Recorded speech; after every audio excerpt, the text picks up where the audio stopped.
to add stickers on Snapchat. So it's a very simple process. First of all, simply open your Snapchat application.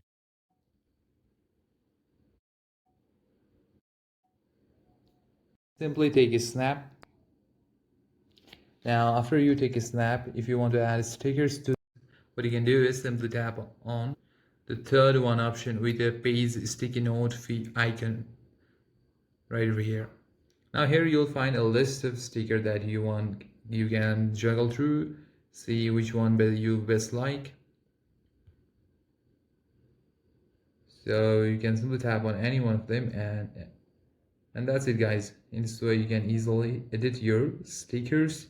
You can also add multiple stickers. Simply tap on there again, and there you have it.